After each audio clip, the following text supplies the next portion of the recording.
Hello, friends. We are live. Welcome to Happy Hour at the Mellow Mushroom Inn. We all got our drinks. I'm LeighErin Jess. I am joined by Jordan and Alec.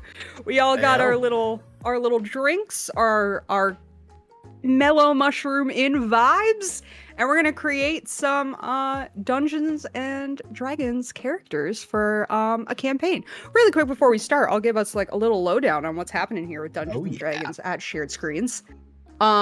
We are starting a new project called New Rollers. This is the first part of New Rollers, which is going to be us creating level 1 characters that we will eventually use in a campaign probably this fall. But in between this campaign and this live stream and when we start the campaign in the fall, we will be releasing monthly episodes deep diving into D&D.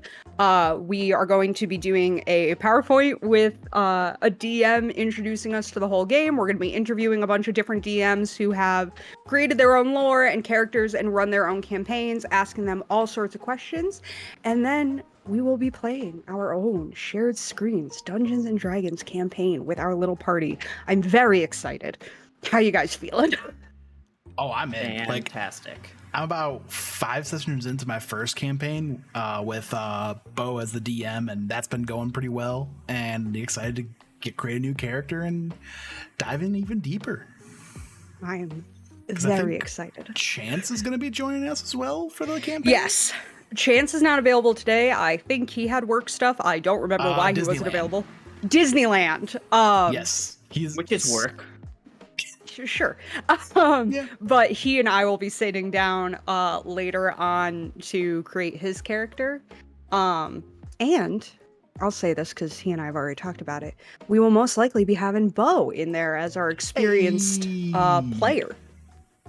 I've not nailed down our DM yet, so I'm not going to announce that yet because I haven't finished convincing him to do it. But,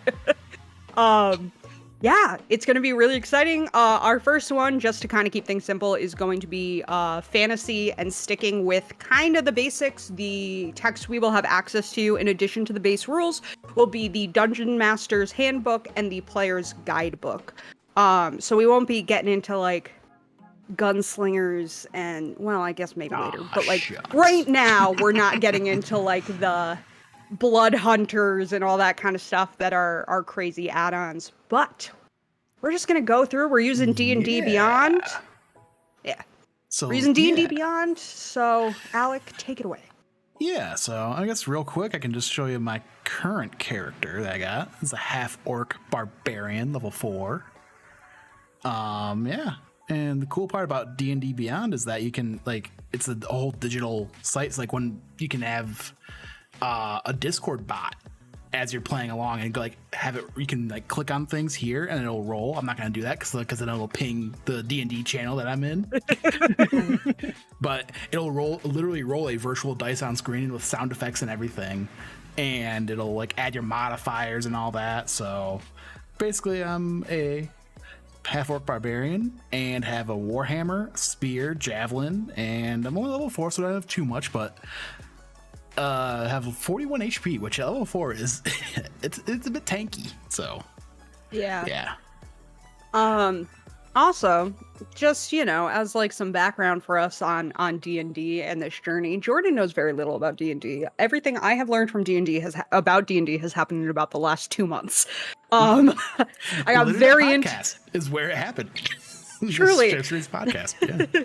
Between that and Legends of Vox Machina on Amazon Prime. Oh yeah, I watched season 1 of that. Yeah, it's great. I highly recommend. I like imagining Victoria as a half-orc. Sorry, she just said in the chat I was a half-orc the only time I played, and I don't know why that's not what I would have seen, but okay. I started watching Vox Machina after you recommended it, and I was not expecting it to be just like a 10-episode season, so I'm like, here I am thinking that, they got back from the next adventure, let's get ready for the next arc, and then it's like, oh, season 2. Cool. Yeah. Oh, I love that show. I can't wait for 99 to come out. Right now. It's a gift. It's a gift. So yeah. Travis Willingham as Grog is a gift to me specifically. But yeah, basically character creator, you can go there, and then I chose to have the beginner show help text option enabled, so you can start doing that. Oh, All right, so are we ready to all dive on in? Ooh. Sure. Oh, there we go. There we go. Yeah. Let's dive on in here. Are we doing it one at a time or all at once? No, all at once. I feel like we can do it all at once. Yeah. So that way it's just technical wise, just a little behind the scenes. It's gonna be hard for me to share my screen, then you guys share your screens. Cameras get all messed up. So fair enough. Yeah. So we can talk about it as we go. So yeah. So you said sources, allow or restrict. So I think I'm just gonna leave all those whatever. Or do you want to turn all these off? I would turn off. Oh, honestly, I have them all on because that's what comes with the base levels. So I feel like we can just leave that. Okay. Because for whatever reason, I had like 3 of them turned on and 3 of them turned off. So yeah. Okay, cool. And I'm assuming leave off the partnered content. Yes. We do not need Rick and Morty or Minecraft content that would here. Be interesting. Though. Maybe you don't. And yeah, make sure to turn on the dice rolling so you can do that virtual. Allow or restrict optional class features for this character. Yeah. Yeah, let's turn both of them on. Yeah, we'll just turn both of the optional features on. For now, we'll leave advancement type at milestone. This is the thing, is if that needs to change with you can easily when we get that. into the campaign, it's not the end of the world. When for this first campaign, because I just left it and then got in there and it's like, oh, level up, give yourself so many XP. It's like, oh, okay. So I had to go back and change it, but yeah. Yeah, go ahead. I was just gonna say, I would just leave hit points at fixed and use the regular encumbrance. I also turn on ignore coin weight because I am a bitch and think that counting coins and how much I'm carrying is some bullshit. It is. Yep. All right. And then make sure your character is public too. Yeah. So. Alrighty. What are we naming them, guys? I don't know. I haven't named mine yet. I think I'm gonna save that till later, or maybe even before the campaign. Okay. Just because I'm kind of waiting to see. I've got a couple different classes I'm leaning towards. Just kind of depends on what else the party's kind of doing. Because I'm thinking I might either be a monk or I might do a sorcerer. So. Okay. Well, I have a name, so I will give mine. My sweet little bean is going to be named Arizina, but I will go by Xena because that's shorter. Nice. Yeah, so it's a fun little name. Jordan, if you don't have a name, that's fine. I do. I need names to make characters. Even when I'm writing, Jordan can attest to this. I'll call him and be like, I need you to just say names to me until my brain goes, that one.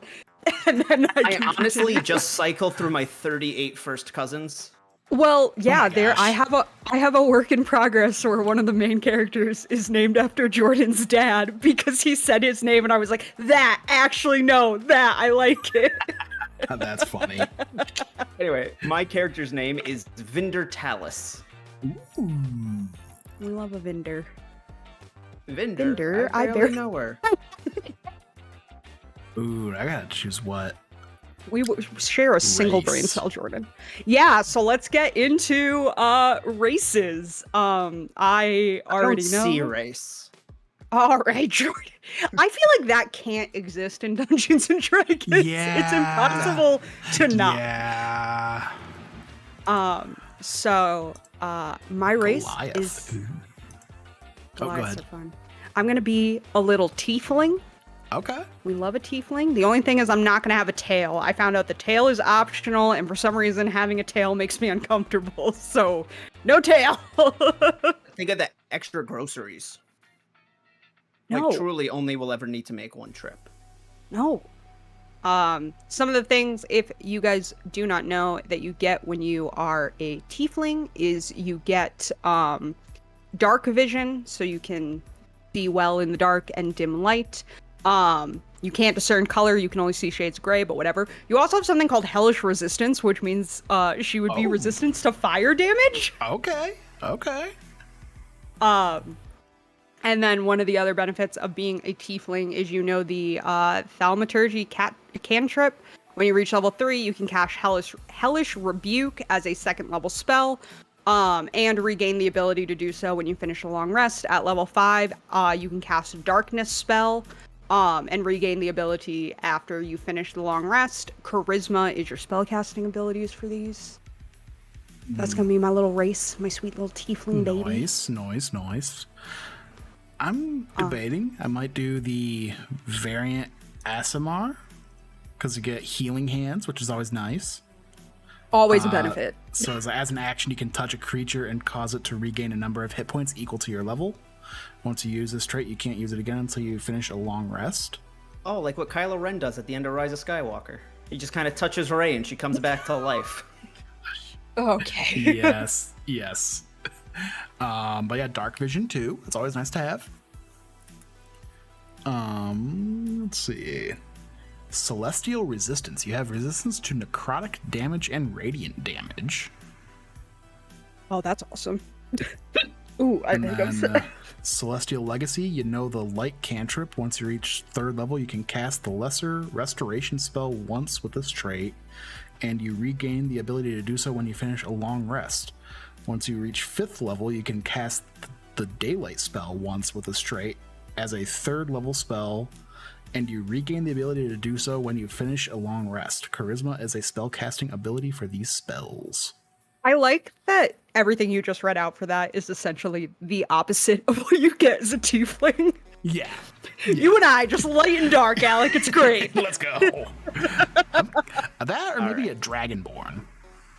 I feel like Dragonborns are always fun just because they look cool as shit. Because, yeah, get Draconic Ancestry. You have Draconic Ancestry, choose one of the dragon types. Your breath, weapon, and damage resistance are determined by the dragon type, shown on the table. And so there's a bunch of different colors. And it's basically acid, lightning, fire, poison, and cold. Yeah, cold is a white dragon, fire I think is red, poison is green, and then I don't remember the other ones. Yeah, let's say black is acid, blue is lightning, brass is fire, copper is acid, bronze is lightning, gold is fire, green is poison, red fire, silver and white are cold. And I know that Redborn dragons are apparently very violent because Sofia Vergara's husband, Joe Mangello, however you pronounce it, his character is like a red dragonborn barbarian. Oh, and he's just like brutal. Yeah. Yeah, fun fact, he's really into D&D. So is Vin Diesel. So is Vin Diesel, yes. He played... Sorry, I detached my mic. Oh no. What's going on, Brett? There we go. Am I working? Hold on. Set it, make sure to switch it back. Hang on. Can you hear me? Yeah. Perfect. And then it changed my speaker back to my computer, so hang on one second. There Sorry. we go. There we go. There we are. All right. And I am going to be a halfling. Specifically, I'm going to be a Lightfoot halfling, because Lightfoot halflings get a extra charisma, as well as they are naturally stealthy. They can attempt to hide even when they are obscured only by a creature that is at least one size larger than you, and all halflings get to move through the space of any creature that is one size larger than you. Jordan wants to be short. I want to be a short king. All right. I'm going the variant Asimar. Get some healing in this. Yeah. Yeah. Because I feel like that's what we would fuck up, is we would all be like, yeah, we can rip things to shreds, but if we get hurt, we have no one to fix it. Yeah. Okay, cool. And then, yeah, once you're on this. Oh, Origin. Hey, Brett, what's up? How you doing?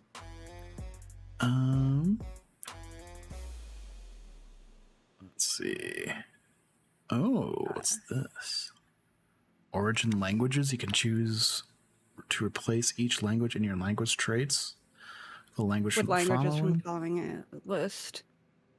I'm gonna leave my languages because I like what you get with Yeah. tiefling. Yeah, I get common in the halfling language. Yeah, with tieflings you get infernal, and I mean everybody gets common, but you get infernal, Mhm. which I think Okay. means I can like talk to demons, which sounds cool as fuck. Ooh, yeah. That could come in handy. Yeah. Alright. Other quick things about tieflings, and if you guys wanted to open your race page and go through this, feel free. But people tend to not like tieflings because they are Yeah. half demon, half human. So I get automatic 2 increase to my charisma score. Ooh. Yeah, just to give me a better chance of people not trying to kill me on sight. Size tieflings are medium. They're the same size and build as humans. They mature at the same rate as humans, but just live a little bit longer. Yeah, I love sweet little tieflings. They're suspicious as wonderful. fuck, which I think is great. What? Oh no, I was just D&D Beyond being dumb. Ah. Being like, hey, you can't you look at this because it's legacy content and you gotta pay for it. Oh yeah. So Yeah, I'm very excited to get into describing what this character looks like in my brain. I mean, this little icon here makes this guy look like Thanos. Yeah. All right, so I'm gonna hit next and go on to class. Is there anything about halflings you would like? It really does look like Thanos. Jesus Christ. Yeah. Halflings can live they usually live into the middle of their 2nd century. So get a good 250 years. The other advantage they have, regardless of which sub race you are, is they're lucky where if you ever roll a 1, you get to re-roll and you have to use the new roll. So on the rare occasion you get a 1 twice, you're stuck with it, but you get a 1, you got a 19 out of 20 chance of doing at least a little better that 2nd time. We love advantage. So I have thought very deeply about class. I went back and forth with, originally, if you go and listen to our D&D podcast, you can hear Alec telling me that for what I want, I should be a fighter or a barbarian. I decided I want to essentially create a female version of Hellboy, and what works for that is I am going to be a tiefling ranger. I have a whole backstory for it that we'll go into when we get there. But yeah, I'm gonna be a little tiefling ranger. A tiefling ranger. Yeah. Rangers are warriors who combat threats on the edges of civilization. I get a hit die of a D10. Primary ability are dexterity and wisdom with strength and dexterity saves. Faves. Hey, Adam. Speaking of Adam, because Adam's in the chat now, Adam will be one of the DMs that we will be talking to. I'm very, very excited. I've been putting questions together and I'm ready. Some other little things about the Rangers is I have something at first level called Favored Enemy, where I get to pick either an aberration, beasts, celestials, constructs, dragons, elementals, fae, fiends, giants, monstrosity, oozes, plants, or the undead. Mine is going to be the undead, and we'll get into why when we get into like the origins history stuff. I also get to choose a second favorite enemy as we get higher up, and I just like the idea of having a shit list. That is awesome. Yeah, like just this is my Ryan shit in the list. office. Truly, my little notebook. That's what's in the. I just have a little notebook where I write down all the people I don't like. The death note. Yeah. Rangers also get something called Natural Explorer, where I get to pick a favored terrain. Mine is going to be the forest, because I'm a basic bitch who liked Robin Hood as a child. And basically it means that when we're walking through the woods, the party won't be slowed down by difficult terrain. We can't get lost by magical means. I remain alert to danger. And when I forage, I get twice as much food as normal. So, like, I bring something to the group for once in my life. As long as you don't get a 1. Yes. Yes, we say all these things of what we get. We are aware it depends on the die. You can still roll a nat 1. So I can't remember if I told this on the podcast or not, but in that campaign, like literally the first encounter where it had like set up camp for the night, and our ranger was like, "Oh, I'm gonna go find us some water." Ends up rolling a 1. So what happens is he's like. Is like, okay, you're going to find some water. You're using like this method your grandparents told you about of like knocking on trees to find water. And then by knocking on this tree, a spider falls down and starts attacking. So then we had this crazy encounter that should not have been as hard as it was. But we ended up having to fight like 4 or 5 spiders. One of the guys, the guy that got the 1, ended up getting like taken almost hostage because he got like webbed up and like was getting dragged behind the spider. Oh my god, that is my worst nightmare. Because these weren't like like actual like insect. They're like like think fantasy spiders like. Oh, not like quite. Yeah, I don't like that. Not like the big one like you see in Harry Potter, whatever his name is. Like, but like like think Skyrim. Things like Skyrim spider. Yeah. Do you know what I appreciate? Sorry, this is a quick tangent. But you know what I appreciate about tonight? like fuck JK Rowling, all that shit. But something I appreciate about Harry Potter, and specifically Harry Potter fans, when they talk about Aragog, they just call him like Aragog or the big spider. There isn't the reverence that Lord of the Rings fans have for that stupid fucking spider.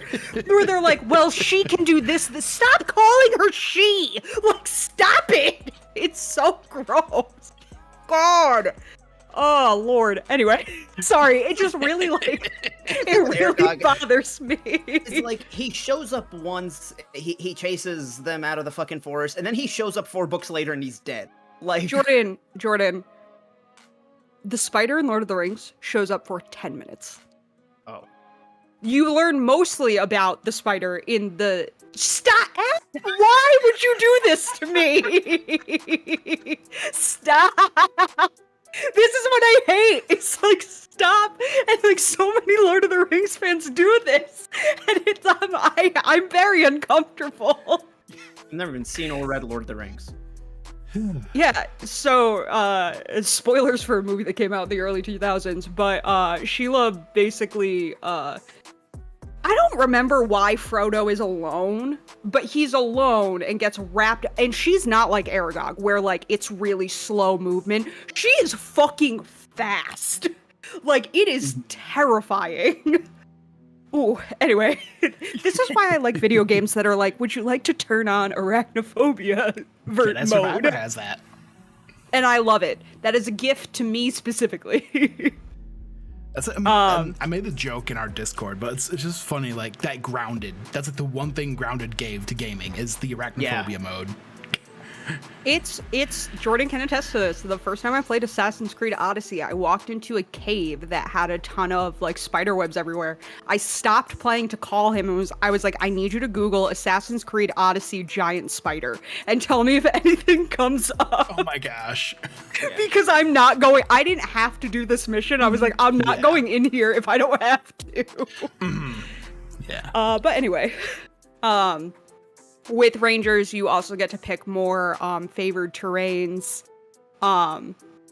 You get to pick more favored terrains as you level up. You get to pick fighting style, a new fighting style at different levels. The only thing is you can't choose a fighting style more than once, which I feel like that's common sense. Yeah. It's like when people say you're a double black belt, like you can't do that, I guess. You can't be a double archer. Like, what would that even be? Like,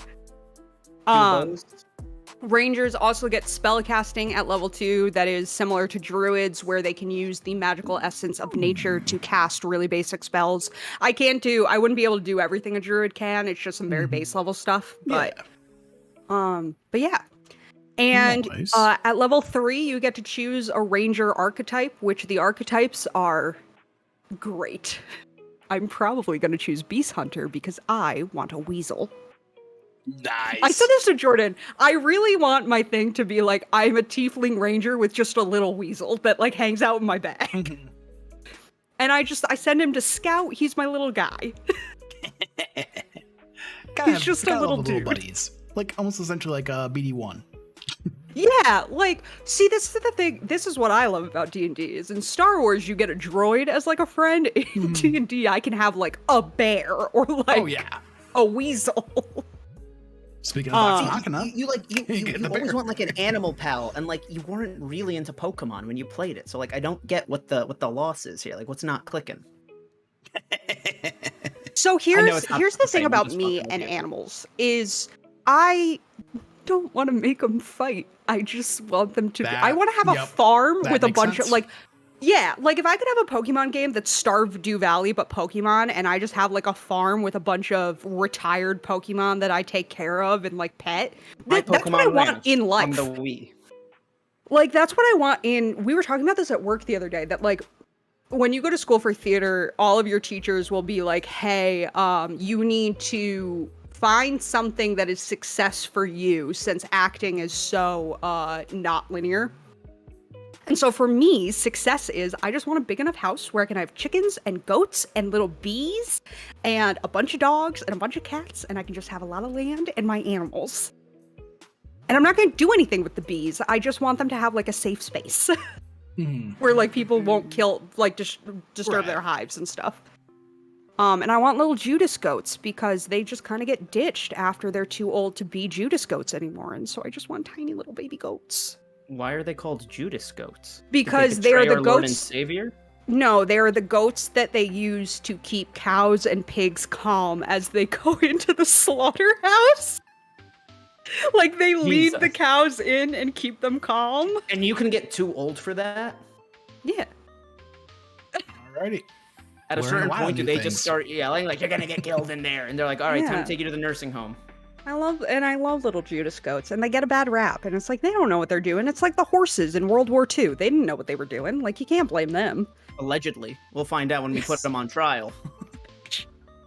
All right, Jordan, what class are you choosing? So I am just going to go for a fighter. Okay. Yeah, I wanna be a little short person with 2 daggers. I'll get into like what my dream ultimate finishing move is later, but like I just want to be short and I want to have 2 knives because as LeighErin knows, I love getting stabby, and what's better than 1 knife? 2 knives. Jordan's essentially going to be Danny DeVito.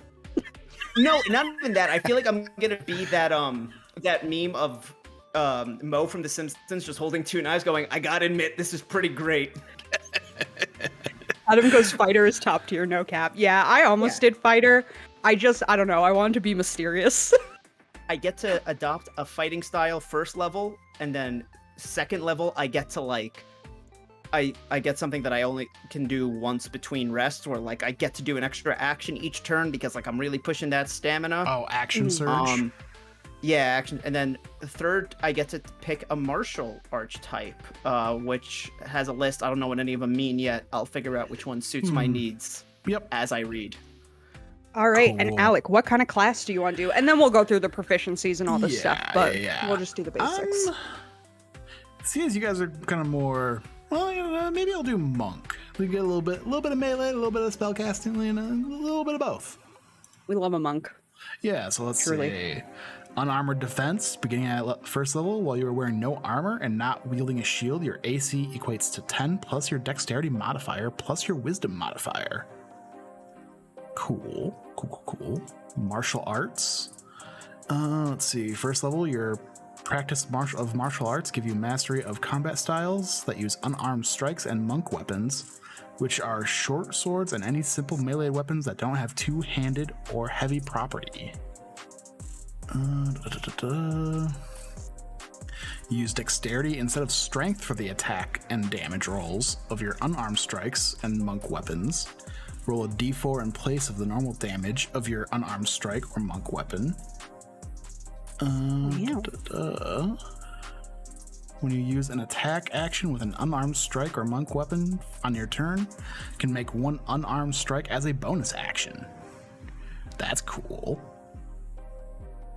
But yeah, so I think monk throwing 3 attacks at level 1 is pretty wild. Yeah. Yes. Starting level 2, I can get key. So let's say train to harness the mystery or the mystic energy of ki. Can you do that shit that they do in Avatar where you poke people in a couple of spots and suddenly they can't do anything? Pressure points? Yeah. Yeah. Monk 2 OP, please. Sakurai, please nerf. Spend it and fuel various key features. Start knowing 3: Flurry of Blows, Patient Defense, and Step of the Wind. Flurry of Blows, immediately after you take the action on your turn, you can spend 1 key point to make 2 unarmed strikes as a bonus action. Patient Defense, you can spend 1 key point to take the dodge action as a bonus action on your turn. Or Step of the Wind, you can spend 1 key point to take the disengage or dash action as your bonus action on your turn, and your jump distance is doubled for the turn. So yeah, it sounds like this can kind of move around the battlefield and get some quick little hits, but that doesn't hit hard. It's kind of what it sounds like for the monks. Yeah. Deflecting missiles? What? A vibe. Missiles. That's what it says. Starting at level 3, you can use your reaction to deflect or catch the missile when you are hit by a ranged weapon attack. Okay, so I think missile just means projectile? Projectile, yeah.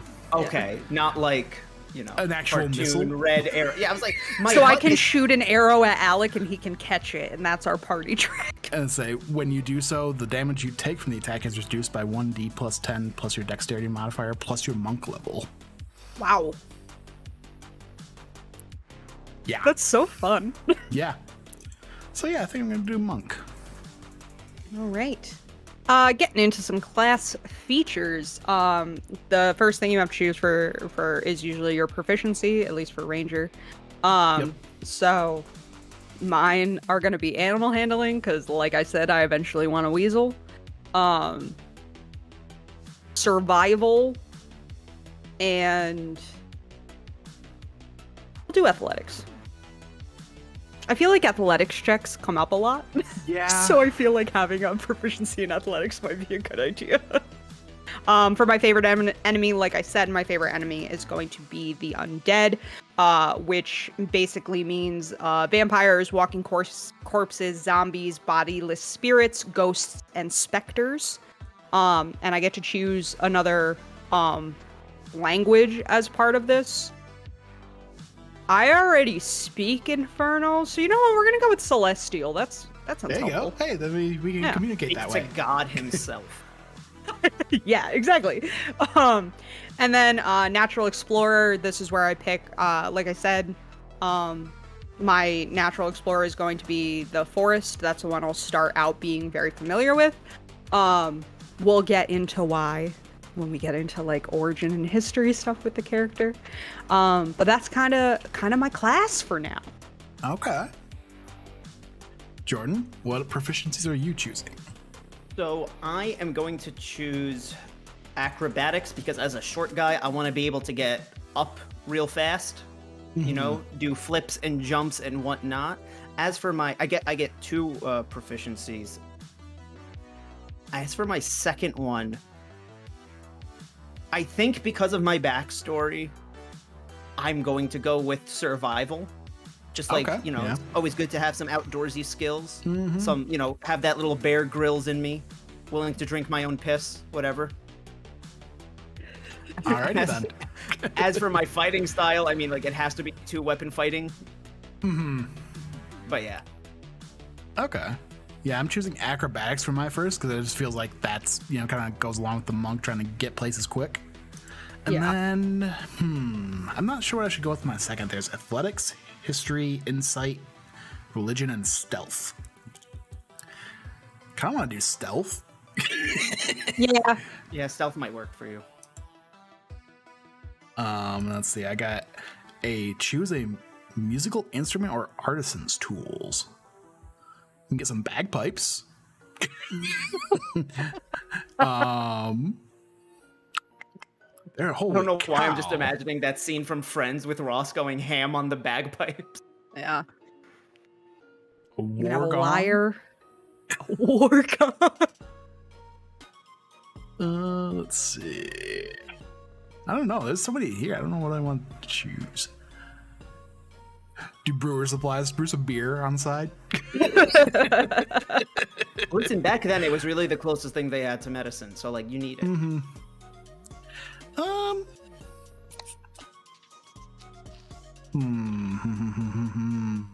I don't know. I'm gonna be basic, but I think I'm just gonna go flute. Good. No, I like it. Yeah. It could be like, like ye olde British Army with just a little person on the flute walking in.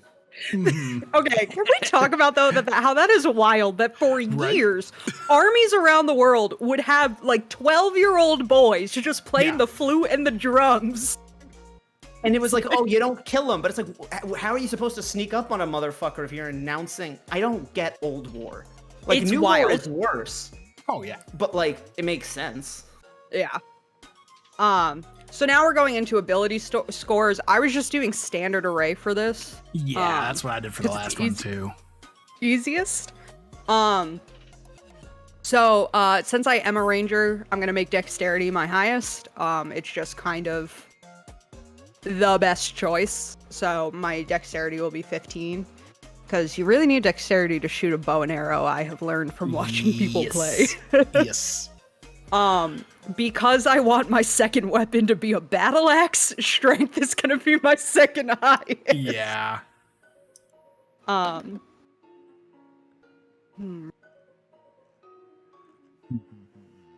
Do like a 10 charisma, because that'll bring me up to 12, and I feel like that's good enough that people won't murder me on sight.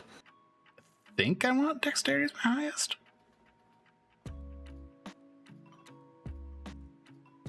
Let's see. Going over to monk.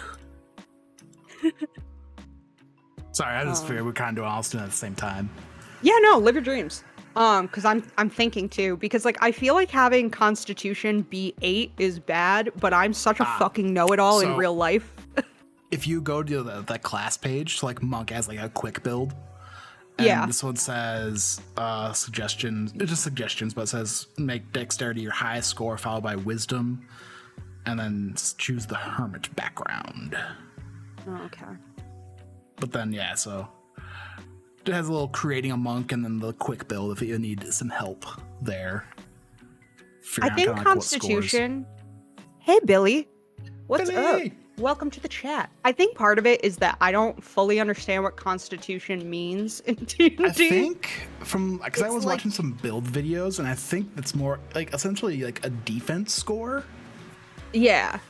From my understanding, like how well you can take a hit, essentially.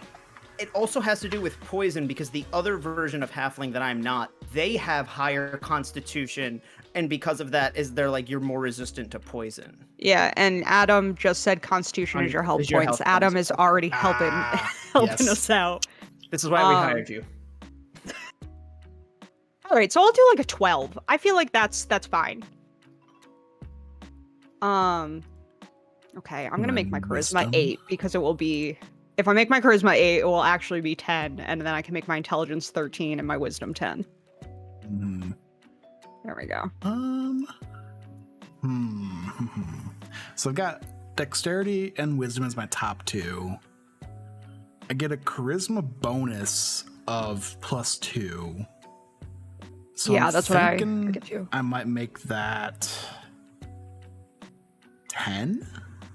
Oh wait, no, it's Constitution. I want that to be 13 just to give me some more health. Charisma. A vibe. We'll do, because I use dexterity for my strength, for my weapon hits. So I think I'll do intelligence there and strength there. I think. Where I have landed is 15 dexterity, 14 strength, 13 constitution, 12 intelligence, which brings my intelligence up to 13, 10 wisdom, and 8 charisma, which I get +2 because of my race, so that'll be at 10. I feel like that's good. Mm-hmm.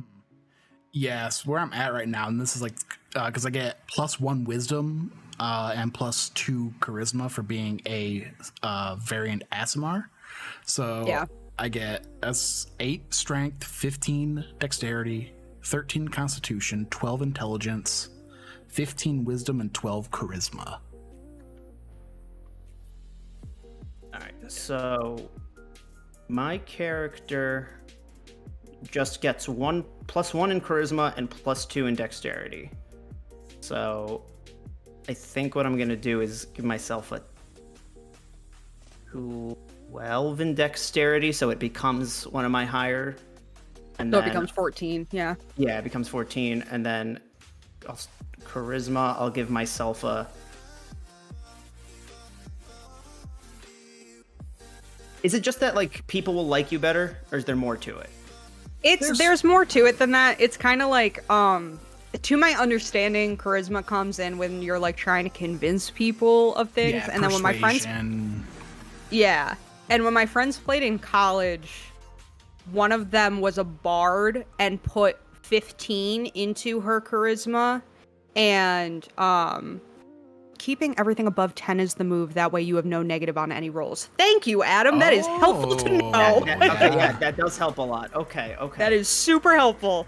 But yeah, that charisma, she put everything into her charisma for the most part, and so she was useless in fights, but you could talk had your way sex out of with anything.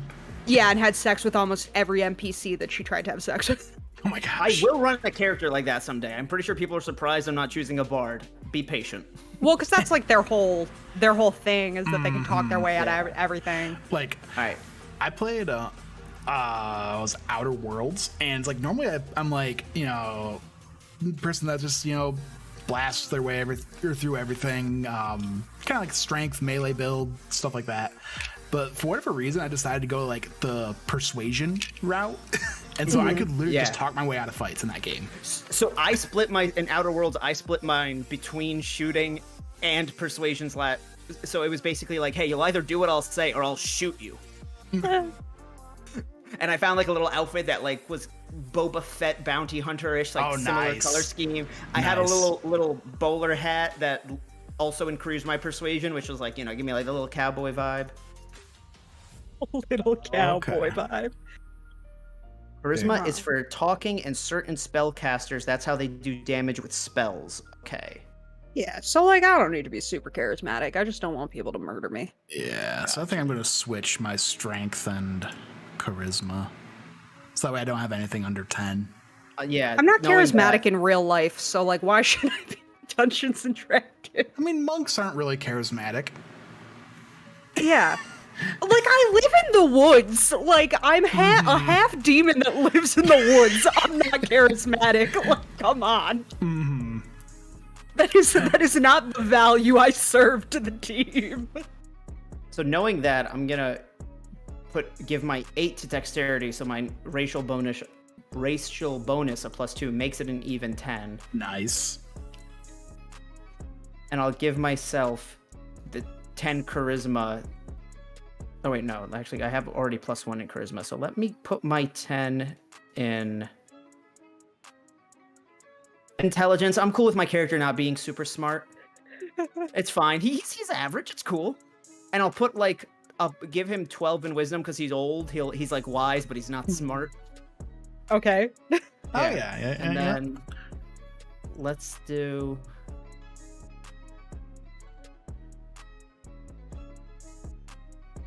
13 strength.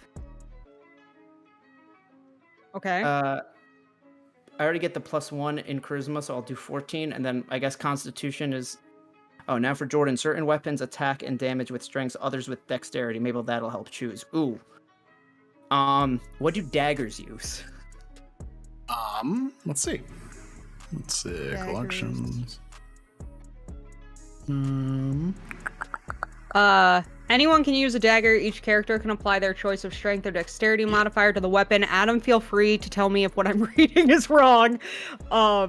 Daggers are dex. There we go. Okay. He's just coming in clutch for me right now. Oh, God.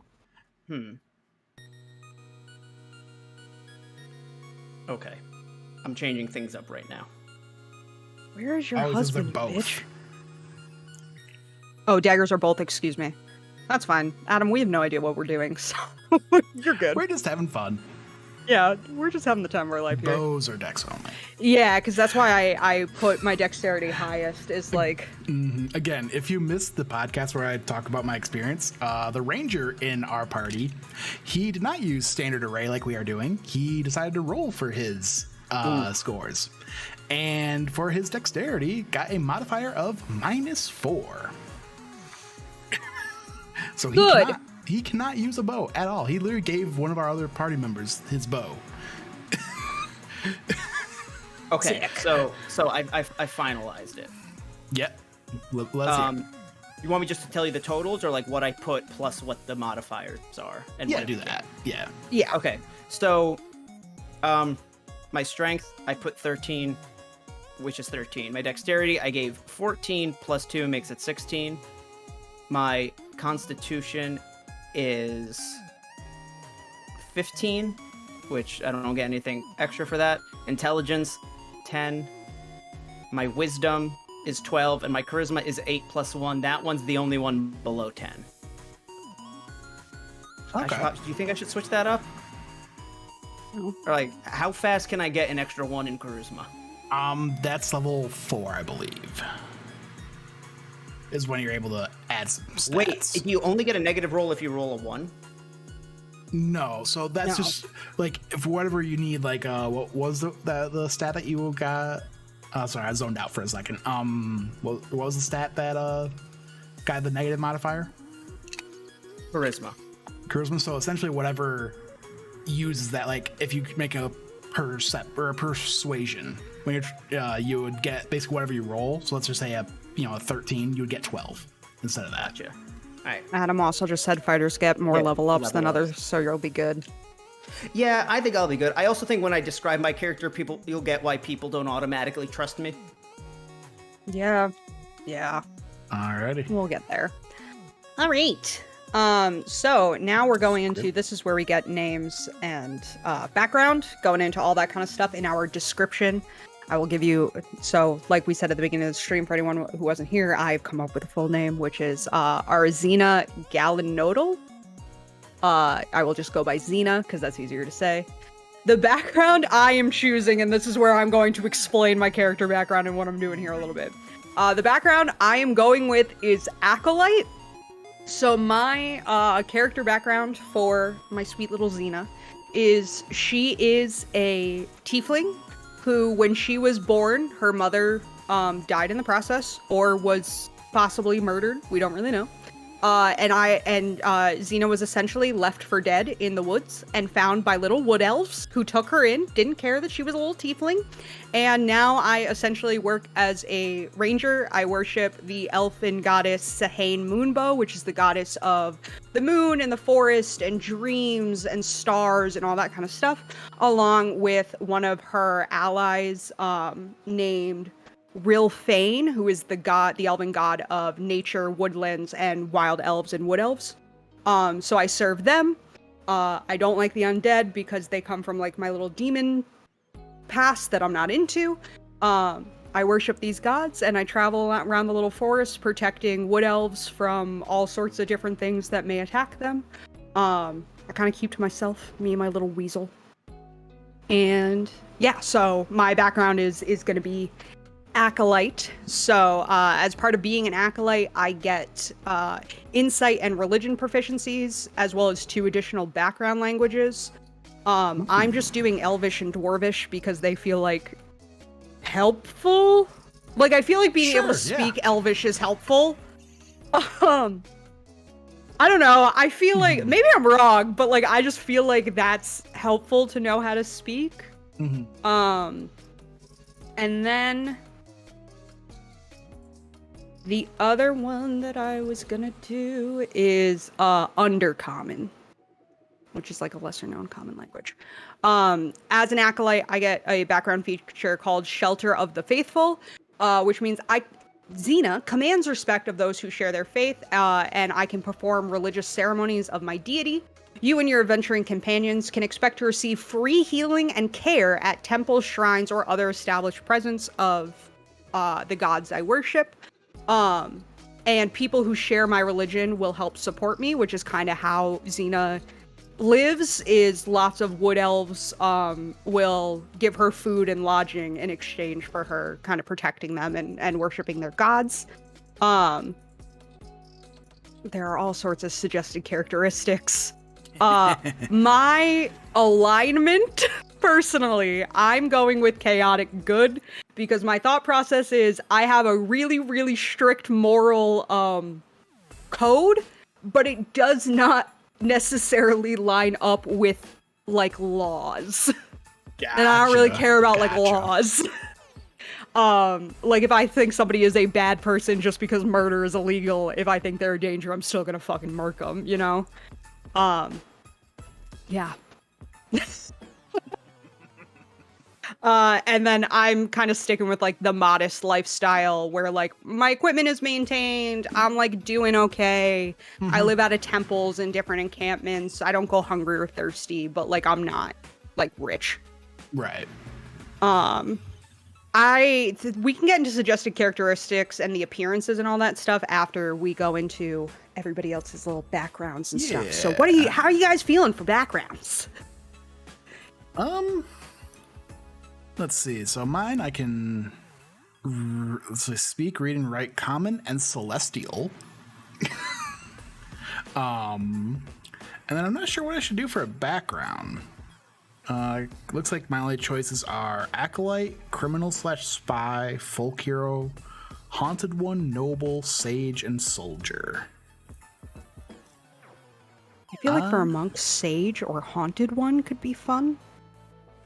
I think Haunted One could be fun because it's like a celestial, kind of like, you know, mystic energy monk. I could see that. Yeah. Yeah, and you like in theory have like a dark background that you don't talk about. That could be your entire temple got burnt to the ground. Like there's so much fun to do with that. This one says you are haunted by something so terrible you dare not speak of it. You've tried to bury it and run away from it to no avail. Whatever this thing is, it haunts you and can't be slain with a sword or banished with a spell. It might come to you as a shadow on the wall, a blood-curdling nightmare, a memory that refuses to die, or a demonic whisper in the dark.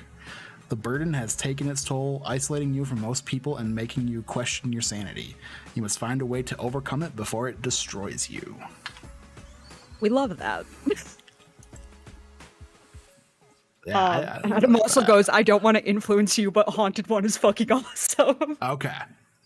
Yeah. You spent years learning the lore of that's a great first line. Let me just say that. You spent years learning the lore of the multiverse. You stored manuscripts, studied scrolls, and listened to the greatest experts on the subjects that interest you. Your efforts have made you a master in the fields of study. Arcana and history, Haunted One. And I get to choose proficiencies. Okay, cool. I think I'm gonna go just kind of fit in with like kind of the lone, celestial kind of thing. I think I might do survival and investigation. Yeah, I feel like those are useful. Yeah. And then background language. Oh, dang.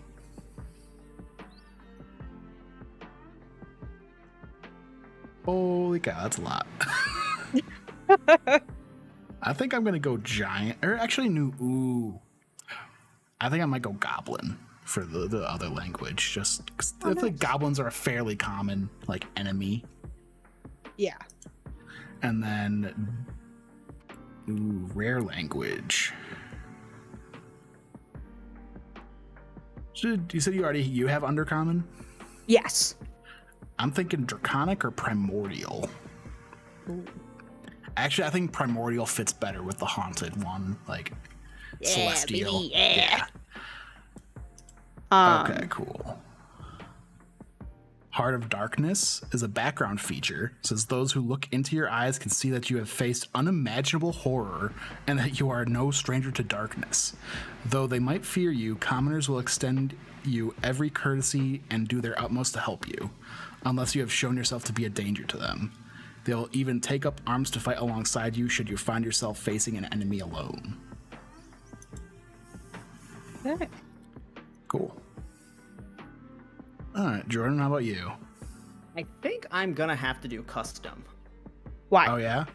Okay, so for my character's backstory, I'm halfling, but halflings often live in villages that can be mixed. So I like to imagine that it was a lot of halflings and dwarves, maybe throw in a couple of humans.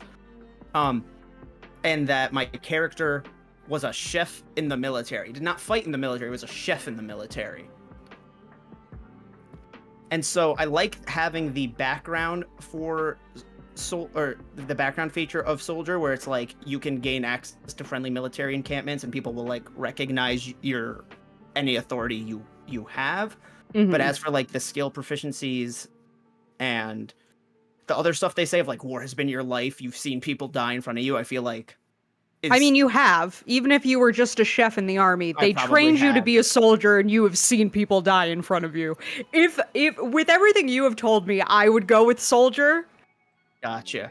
Because, like, I love you, but no army in the world is like, you're just a chef and you don't know anything about being a soldier the rest of the way. The reason why I wanted to do custom is because down the road, as I level up more, one of the items I would like my character to have are like little explosive potions that he keeps on a little belt on his Yeah, but that chest. has nothing to do with your background. That has to do with you becoming like a brewer. Yeah, I thought that would help with the tool proficiencies if I mixed and matched. But I could just do soldier. Yeah. Okay. Creating backgrounds is hard, is the only reason I highly recommend for our first shot out the gate. That's fair. Let's just stick with the regulars, because, like, I know people don't like to talk about Orion and Critical Role, but, like, one of the big things is he did a custom background, and it gets kind of confusing. And that was somebody who'd been playing for, like, 10 to 12 years already. Fair enough. Okay. So, as a soldier, my skill proficiencies are athletics and intimidation. My tool proficiencies are in land vehicles, so I will drive the getaway car.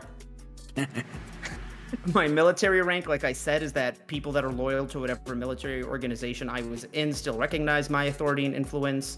And I can kind of invoke my rank to get people we meet along the way to do what I want, or requisition simple equipment or horses for temporary use. And like I said, we can gain access to military encampments and fortresses where my rank is recognized, which is, you know, wonderful when it's snowing outside.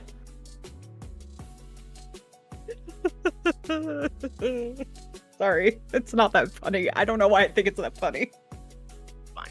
Anyways, sorry, I keep getting ads on I have a page up about the god I was saying I worship, and I keep getting ads for Forspoken. And it's like, has the ship not sailed on this at this point? Yeah. Being one of the people that have actually played it and beat it is not great, not great. That was such a hard time when I had to play that game, and it's like, hey, Hi-Fi Rush came out, Metroid Prime Remastered. It's just like, you know, these fun games. Yeah.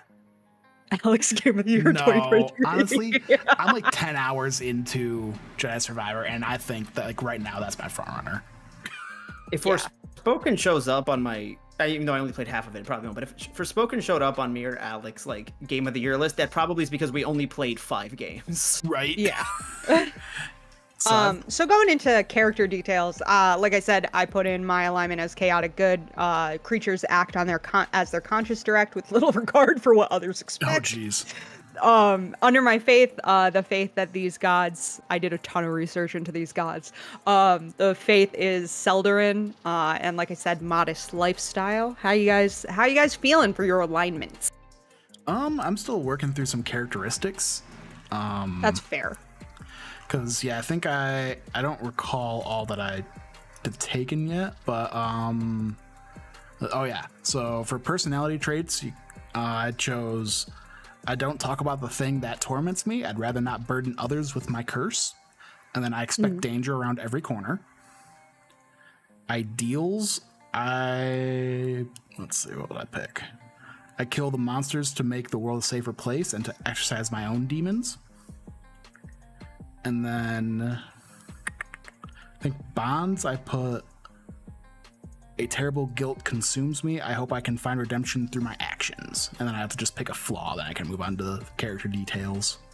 Yeah, so for my personality characteristics, for personality traits, I idolize a particular hero of my faith and constantly refer to that person's deeds and example. I am tolerant or intolerant. This is intolerant from this character specifically. I'm intolerant of other people's faiths and condemn the worship of other gods. Basically, my thought process on that is if you do anything that like worships dark like demons and Asmodeus and all that kind of stuff, I think you're a shit person. um And it's just anybody who's like kind of fucking with the undead or anything infernal, I'm not into because I've spent my whole life being told I was bad because of who my daddy was. And then I've spent so long in the temple that I have little practical experience dealing with people in the outside world because I feel like that's just every ranger ever is like, you live in the woods. When is the last time you saw another living being? Like babies born during the pandemic. Yeah. For ideals, I put change. We must help bring about the changes our gods are constantly working for in the world. And aspiration, I seek to prove myself worthy of my god's favor by matching my actions against his or her teachings. I want to prove that I am not a bad little demon, and so I work very hard to be worthy of my gods. For bonds, I put everything I do is for the common people, and I will do anything to protect temples of my religion. And for my flaws, I judge others harshly and myself more severely. My piety sometimes leads me to blindly trust those who profess faith in my God, and I am suspicious of strangers and expect the worst of them. Which I feel like are my personality flaws in real life, minus the religious part. Yeah, I real quick, just to finish my flaw, because that was the last thing I needed to pick. I assume the worst in people. Yeah. So, how you doing, Jordan? You look. So I just have to pick a flaw, and then I'll go down the list. Okay.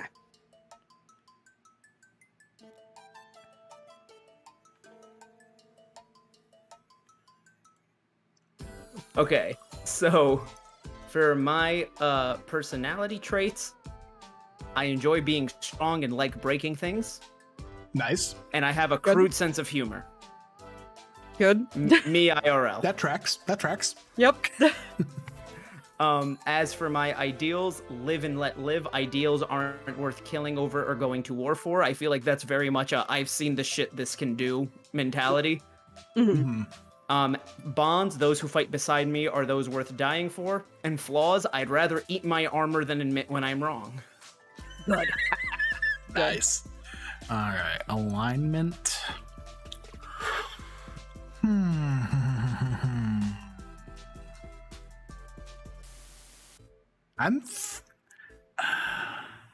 don't know. Part of me feels like monk and like Hans. I almost kind of want to just do true neutral. I feel like true neutral is also fun too. Because you can really just kind of do whatever. Yeah. Neutral is the alignment of those who prefer to steer clear of moral questions and don't take sides, doing what seems best at the time. Lizard folk, most druids, and many humans are neutral. How about you, Jordan? Where are you going with this? Are you reading the descriptions? I'm between. Where are you seeing the descriptions? Good. When you pick an option under alignment, it will pop up a little description. Yeah. Gotcha. I'm between lawful good, lawful neutral, and neutral good. So lawful good is described as lawful good creatures can be counted on to do the right thing as expected by society. Gold dragons, paladins, and most dwarves are lawful good. Lawful neutral is individuals who act in accordance with law, tradition, or personal codes.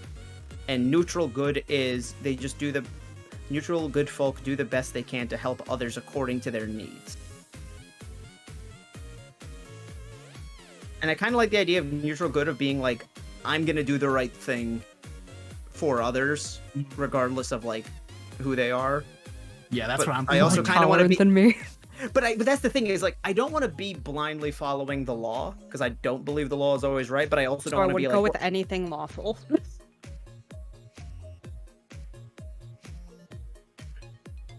Do The neutral lawful good goes by society, which isn't necessarily the law per se. No, it is.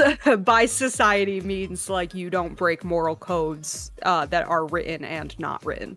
Then I'll do neutral good of like. Yeah. It also says faith, which I don't know if I have an answer for. You don't have to. I left that do. blank. Are we still talking about aren't D&D? you a We're talking monk? about life now. Good, Oh, Jordan. true monk, yeah. Probably should. But you also, like, I know, as somebody who wanted to be an acolyte and had to look into all this stuff, that's something you can add later. You don't have to, there's a lot of information about the different religions. Mine is Seldarine, which is an elfish religion, because I was raised by little wood elves. I just put flying spaghetti monster as a placeholder. Good. Nice. And then, I almost think how I you might doing for kinda- most? I kind of almost think I'm doing chaotic neutral. Creatures follow their whims, holding their personal freedom above all else. Yeah, dude. Yeah. And What's a lifestyle? What? Lifestyle is lifestyle? like, do you live modestly? Are you poor? Are you squalid? Are you wealthy? Are you aristocrat? Like that kind of stuff. So like for me, I chose modest, and the description is like, a modest lifestyle keeps you out of the slums and ensures you can maintain your equipment. You live in an older part of town, renting a room in a boarding house, inn, or temple. You don't go hungry and thirsty. Your living conditions are clean but simple. Ordinary people living modest lifestyles include soldiers with families, laborers, students, priests, hedge wizards, and the like. I chose modest because Xena doesn't want to come off as greedy because people already assume that I'm a bad person. This is my whole thing, is that there's a comment on D&D Beyond on the Tiefling page that is like, I don't know why, but Tieflings are my favorite. And somebody responded to it and went, because they look cool and they always got something to prove. Adam says, I do always remind my players that you'll find your characters as you play, so if you don't have the perfect idea of alignment at creation, that's cool. Play the character how you want them to be. Sick. Nice. Yeah, because I chose... I think it was neutral good for my barbarian, because like I'm kind of modeling it after like Reinhardt from Overwatch, so kind of like tank character, so like protecting others kind of a thing, but like I didn't necessarily want to be like lawful good, like paladin level kind of thing. Yeah. Be fucking Regine Paul's character from the movie. Just Christ incarnated. Improv, Right. baby. Oh my gosh, you're saying that? Did you see what I did with the social there with I think it was the last SSP where I put like Coach Beard over your like Yes, and I really enjoyed it. because it was like as I was editing that you said that I was like that just reminds horticulture baby. Yeah. I think part of the reason I love Coach Beard is he does all the weird things with with his voice that I do. And I think it's part of the reason I enjoy it. Like whenever he yells in whatever, like Coach Beard is a little too weird for me, but like we have some similarities. When my favorite Coach Beard moment is when Ted goes, "How is Mrs. Beard?" and he goes, "Full blown QAnon. Let's go." And his voice just jumps up perfectly. That's my favorite Beard moment. Also, fun fact, the woman who plays his girlfriend Jane wrote last week's episode. And like, yeah, and he wrote the episode before. Yeah, and Brendan Hunt wrote the episode before, which is still my favorite episode, partly just because tracks. Jamie teaching, spoilers for Ted Lasso, but Jamie teaching Roy how to ride That was a great moment. I have never laughed out loud at television like that before. See, that was me with the practice scene from this week's episode. Yeah. No, it's just when the bike comes to a stop and Roy doesn't do anything to catch himself. As somebody who does not know how to ride a bike, I felt seen. Okay, May stream, we teach LeighErin to ride a bike. Might be hard without IRL stuff. Yeah. Oh, yeah, if everybody The first funds time we everybody meet in funds this person. stream. Someone's got to bring a bike. So, going into personal characteristics, you guys don't have to do this if you don't have an image. I really do have an image in my head of what she looks like. My idea for Xena is that when you look at her, like, quickly, she looks normal. It's when you look at her for, like, a little bit longer that everything kind of starts to get a little unsettling. So I have Xena has long, silvery gray hair that's dark at her roots. Her skin is a very pale, purpley pink, so it almost looks human, but if you look at it for like a second longer, you can tell it's not human skin tone. And one eye is gray with a pupil like a normal eye, and my other eye is I have a little bit of like, I don't remember what the white in your eye is called. Iris? No, the iris is the colored part. Yeah. I thought that was the... Oh, and the pupil's the black part. Jordan learns anatomy of the human eye at 27 years old. Is it your cornea? No, that's inside. Is it your sclera? Is the white? Listen, to quote an old, I think when we were still Waypoint Podcast, I'm not an eye scientist. What is the white in your eye called? Yeah, sclera. So I have a little bit, Xena has a little bit of sclera in her left eye, but her left eye is mostly black. Okay. There's no iris, it's mostly black, and then she has one gray eye. I want to be 5'6" in real life, so Xena is 5'6". I'm not getting into weight because weight doesn't matter, it is but a number. But like I'm a ranger, so like I'm fit, you know, I'm walking around outside fighting things, you know. And she is relatively young. She's only 20. She's only been out of where she was raised for a couple of years. So she's kind of aggressive. She assumes everyone is looking to fight her and kind of enters activities with those elements. Also, her horns sit like right behind her hairline and have very clearly been filed. So they're only about 3 inches long. If Xena didn't wear her hair tied back as much as she did, you probably wouldn't even be able to see them. But yeah. Yeah. So No tail. No tail. I gotta do a bit more research to like height and then like age, but I'm gonna go with male. I just put silver hair and gold eyes because I feel like that's kind of celestial. Yeah. Yeah. Yeah, so gotta do a little bit of research, but yeah, that's kind of what I'm for like the height and weight. But I'm thinking kind of like 6 foot, but I don't know if that's gonna be short for a celestial or whatever the race is. I gotta look into that.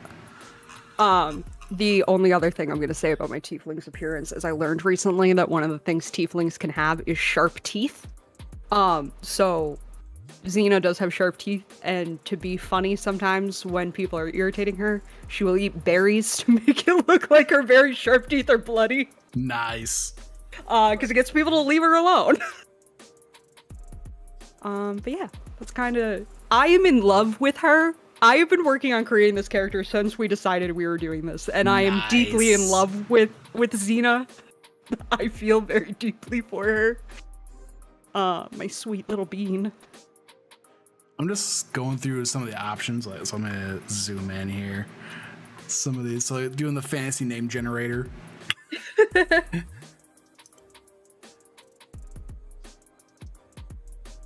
These are some very interesting names. Oh, Adam, let me tell you, I'm already looking at character art stuff because I also am now planning that since we want to do this campaign in the fall, I may do one of our campaign videos in the fall in costume. I'll like get a wig and paint my skin and all that kind of stuff. Because I love her. I have a very clear picture in my brain of what she looks like and like who she is. I'm really excited to play with her. It's fun. Do the entire stream the way they do Lord Farquaad and Shrek the Musical, where I'm just on my knees, but my knees have shoes on them. Yeah. But yes, character art is something once everybody who wants to be involved with the campaign has made their characters and we're all set, I'm going to commission some character art for us. But yeah. This is everybody watching the stream or watching it later on. You're getting a little peek into how my writing process works. This is how I form characters, and they surely become these like little creatures that I'm in love with, and I just want to protect them at all cost. I was working on a work in progress the other day and had to kill a character, and I was inconsolable for like an hour. F's in the chat for LeighErin's character. Poor William. Died too soon. Kind of like that. Alozune? Is that, I think that's how you pronounce that? Yeah. Just going through a couple. You know, just gotta always click them random a couple more times just in case you see something. Yeah. Thank you for the F in the chat, Adam. Alrighty. So, my character is gonna have like longer to medium length hair that is like usually not pulled back, but like spiked back, and then like a big bandana on the forehead. Spiked back. Like, I don't know how to like explain Goku? it, but like there's like a picture of it. No, Goku's is like this, and then that, and then there's one like that. No, I like this. Zekalon. Zekala. Okay. That sounds like a He-Man enemy. I mean that like as a compliment. Stop eating my Exactly, chicken yeah. tenders. Yeah. Stop eating my chicken tenders, Cleo. My character is gonna be 3 feet tall. They said the average halfling weight is 40 pounds, so I'm gonna be 15. You know, just have a little extra oomph behind my throws. Did you say 15 or 50? 55. Not the tendies, truly, Billy. Cleo's favorite thing on the planet is chicken, and I can't leave any chicken out anywhere because she will just. I was eating a chicken breast last night after I got home from the gym, and I left to go get more water, and I came back. The little like quarter of the chicken breast that was left was gone. I found Cleo in my bedroom eating it. Oh no. Feral. She is feral. I'm posting a relevant meme in the chat. Okay.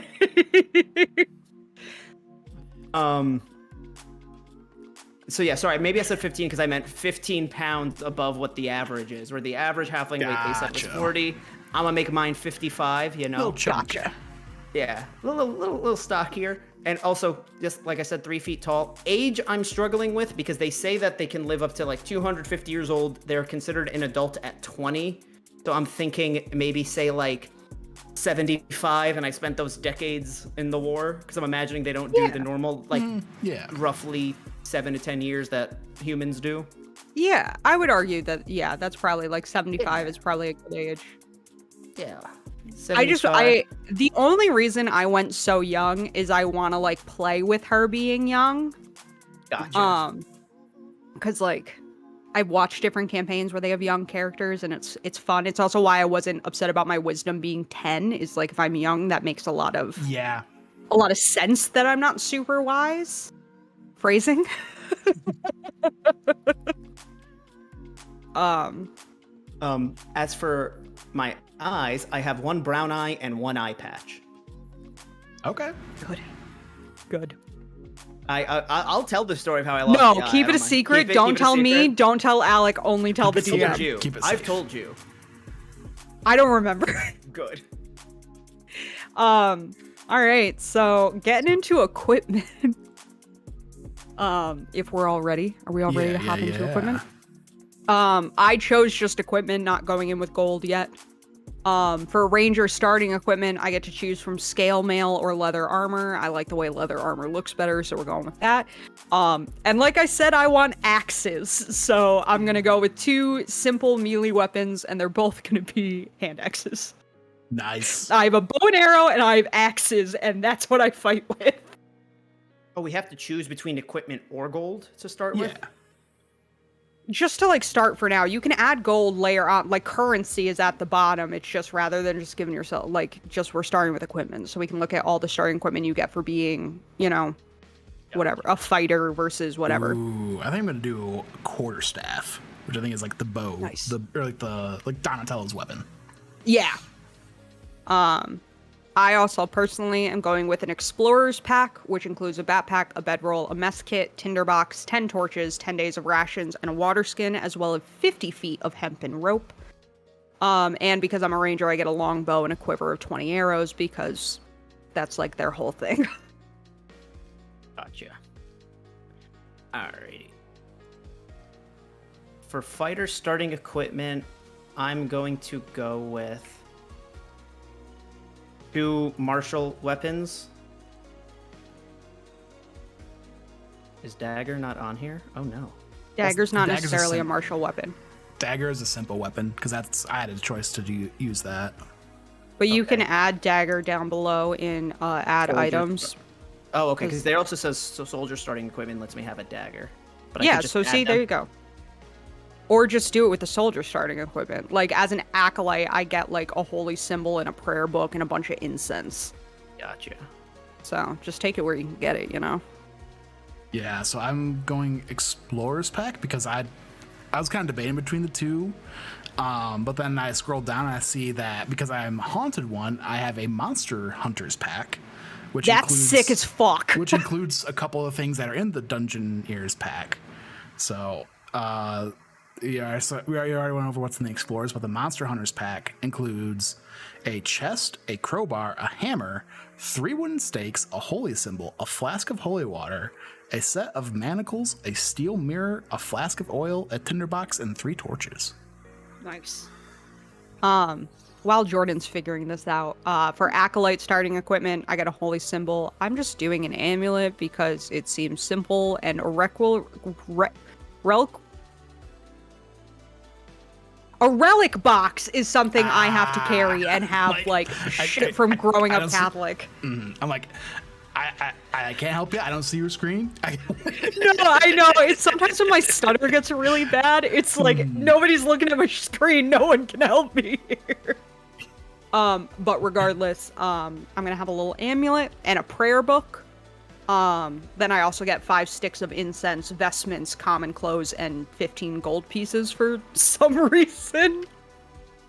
Oh, nice. Yeah. It's a good time.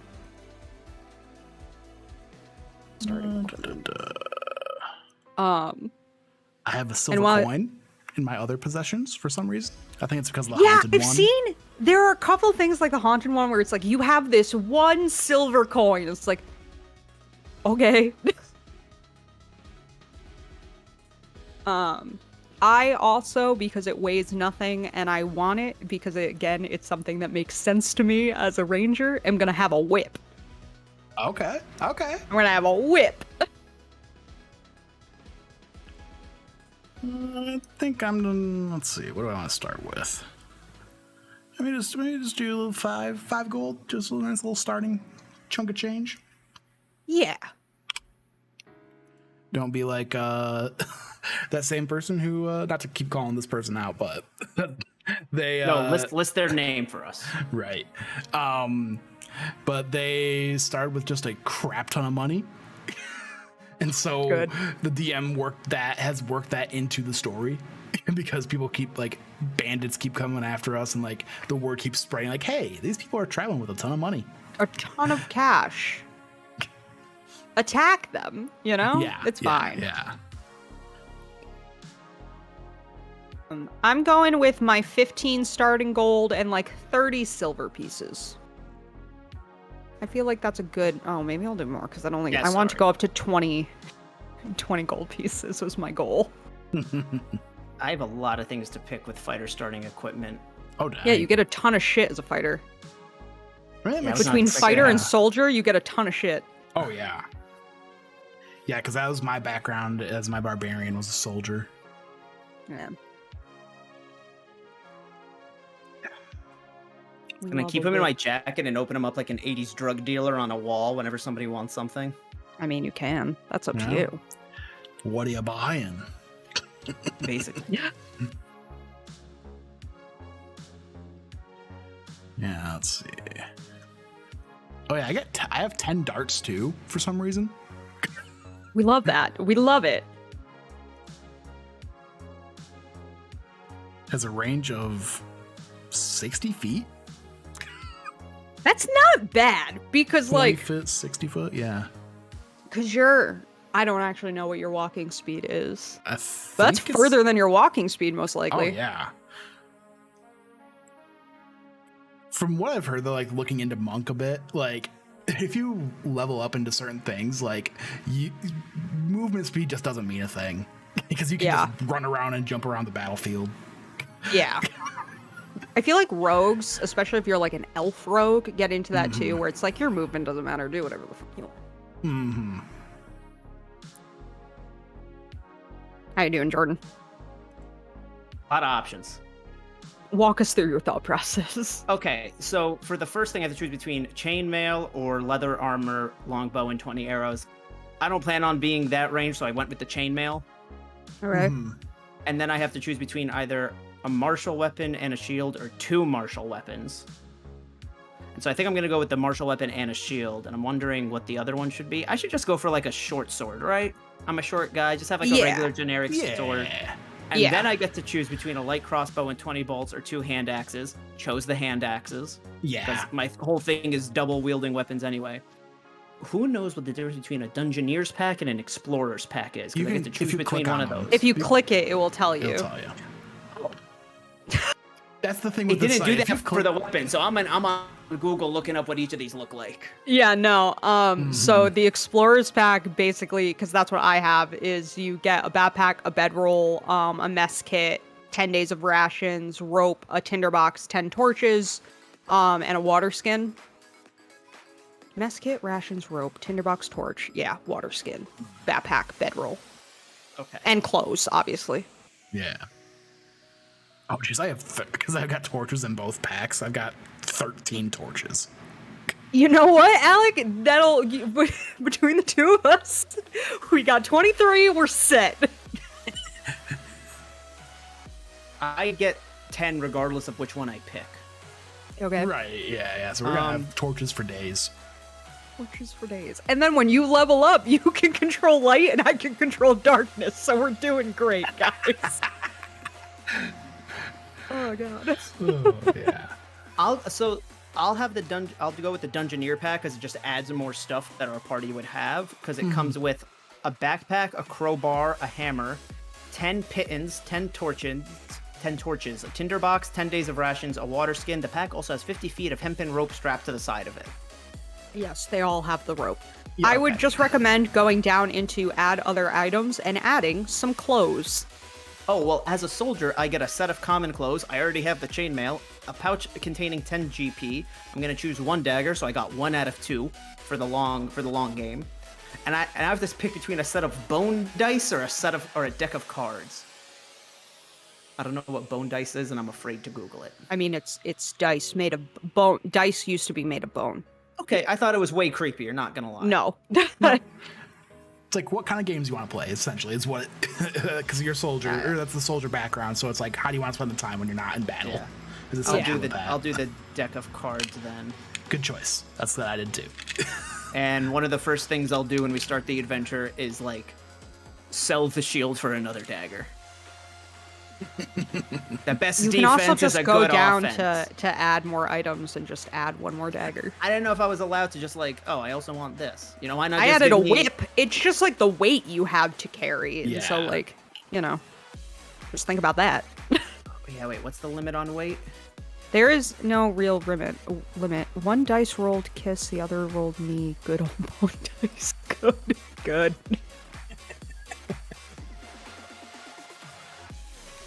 I'm looking at my combat sheet now, or my character sheet now, and just having the time of my freaking life here. Yeah, let's go. Character sheet created. 9 love HP at level 1. Yikes. That is not a lot. Yeah, I have 11 hit points, and that makes me nervous. Oh, Lord. I have 12, so it's not that much better. You have 12? Yeah. Hit points, yeah. Man, My armor class is 12.